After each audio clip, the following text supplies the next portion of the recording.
You're tuned in to Agriculture Today, and we continue our Thursday show talking about the Kansas Agricultural Technologies Conference with Board President of the Kansas Ag Research and Technologies Association, Darren Hoffman, the Vice President of that association, John West, and Agriculture and Natural Resources Extension Agent in the River Valley District, Luke Byers.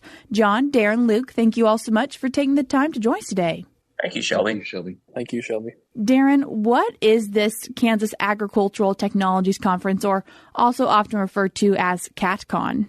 This will be the 26th year of the conference already. Kansas Ag Research and Technology Association, or we shortened it up 2 years ago with KATCON. We're doing it a little differently this year. In the past, it has always been a 2-day conference, and this year we're just going to do a single-day conference on March 7th. We're going to have it in Clay Center, Kansas this year at the Fairgrounds building. In the past, it's always been at a hotel, but really grateful for Luke Byers and the River Valley District for hosting us this year. And so really excited to have Luke with us and getting this conference re-energized and head in the right direction again. Luke, with this conference on Friday, March 7th, how does it get kicked off at 8 a.m.?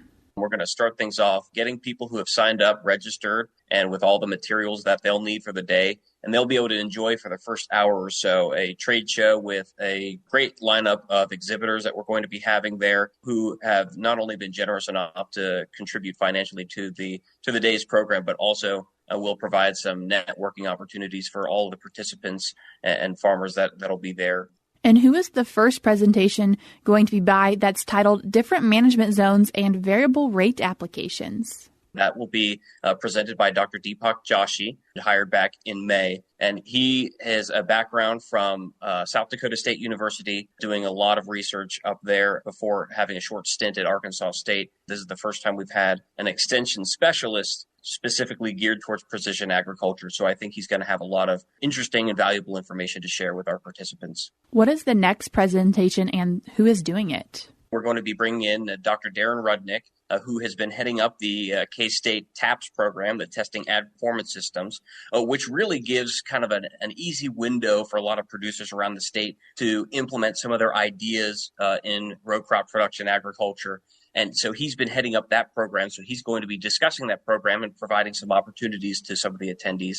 And we're also going to be having a brief presentation by CARTA's very own Darren Hoffman, who's going to be talking about his own on-farm trials of Pivot Bio's proven nitrogen-fixing products. Yeah, this will be my second year presenting data on doing research on the farm. That I know a lot of farmers in the area.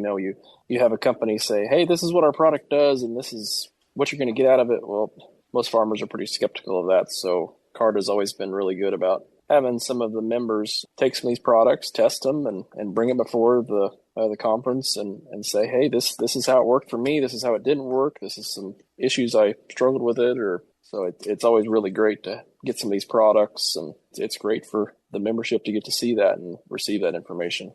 And next on the agenda, Kansas State University's Tina Sullivan, and what's she talking about? Yeah, so Dr. Sullivan, she has been with us also for about a year. She has filled the position that was vacated by Dr. Stu Duncan. She has experience with a lot of irrigation technology from her research days out at Utah State University. And she's going to be talking about some of the variable rate irrigation and sprinkler alternatives available to folks in the ag industry here in Kansas. After Tina, we have a presentation involving drones. So following Dr. Tina Sullivan will be Lucas Koch. And Lucas actually has two roles. So he works with the Heinemann Brothers Agri-Services out of Seneca, Kansas. And he's also the CEO of Kelly Hills Unmanned Systems. And Kelly Hills is actually very interesting. It was the first FAA-approved UAS or UAV test range. The range facilitates testing of various unmanned aerial systems or UAVs on multiple crops, aiming to enhance pilot safety and revolutionize aerial application in agriculture.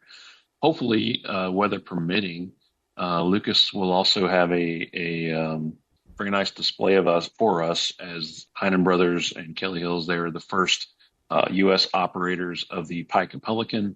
The Pica Pelican is actually a full-blown spray aircraft with a 30-foot wingspan. Weather permitting, hopefully Lucas can have the Pelican there on site, but also if there's salt mist, different things on the road, that can obviously be pretty corrosive to some of the connections there between the fuselage and the wings. So there is obviously the chance that it might not be there, but could obviously have a really nice backdrop there with the Pelican on site. And after a 12:30 lunch at 1:30, joined by K-State's Sarah Lancaster. She's going to be doing us the honor of favoring us with a presentation on targeted herbicide application technologies in Kansas, looking from a kind of a holistic weed management approach, more so than just relying solely on particular modes of action and chemicals that might have been run through the mill one too many times, kind of providing a more diversified, holistic technological approach to some of those weed management strategies. And following her, we have people from Flickner Innovation Farm, Ryan and Ray Flickner, and what are they talking about? The Flickner Innovation Farm is in collaboration with K-State's Kansas Center for Agricultural Resources and the Environment, otherwise known as KCARE, and they interact with a lot of our watershed specialists like Dr. Will Boyer and Dr. Ron Graber, among others, and they're going to be presenting on some of the results from their emerging weed management and irrigation technologies farm trials. And we're especially fortunate to have them because, as you know, and you've probably talked about this with Chip Redmond and some other folks, that we've had pretty snowy beginning to the 2025 year. And so their proprietary innovation farm meeting was actually canceled back on January 7th. So we were happy to be able to get them on board so that we could have them present on their previous year's on-farm research results at this conference. And after we hear from Flickner's, we get to hear from Lucas Haig here at Kansas State University. But after him, learning some about the self-driving mode kits getting put onto John Deere tractors. Yeah, so following Dr. Haig would be Brian Gansky with John Deere. And, whether folks know or not, Deere recently released a kind of a bolt-on camera kit for their 8R, 8RX, as well as their 9R and 9RX tractors, essentially making them fully autonomous.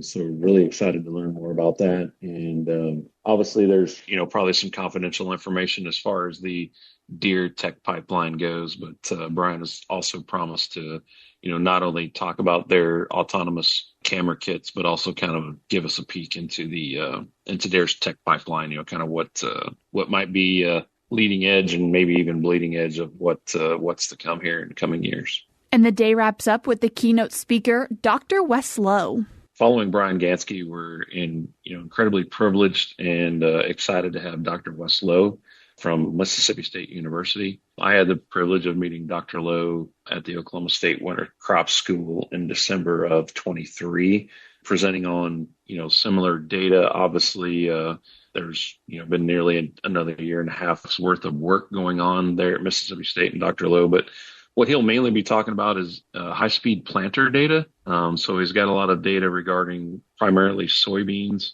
and using the use of high-speed planters, whether singulation, stand establishment, different things like that. Obviously, as a lot of our farmers are getting larger and needing to cover more ground at a more timely. So, I think some of that data will be very, very useful for a lot of the growers in attendance. And on top of that, Dr. Lowe has worked in conjunction with Cotton Incorporated, so mainly in cotton, but on for lack of a better term, a see and till cultivator. And so essentially what they've done is put on a camera system as well as, hydraulic actuation of, shanks and shovels to essentially, there's not necessarily till all the time, but to say, there's a weed, actuate that shank or shovel to go into the ground and till out that weed and then essentially go back up above the ground so it's not tilling. The major reasoning for this was obviously they've got some no-till systems and different things in the South, but also just they've got some resistant weed issues that they're fighting.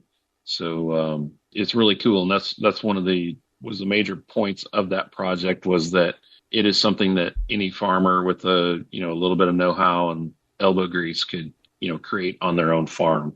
That was really one of the foundational parts of the project was that using parts that farmers could get a hold of and retrofit on their own and make the system work on their own farm. What are the details of registration for KATCON?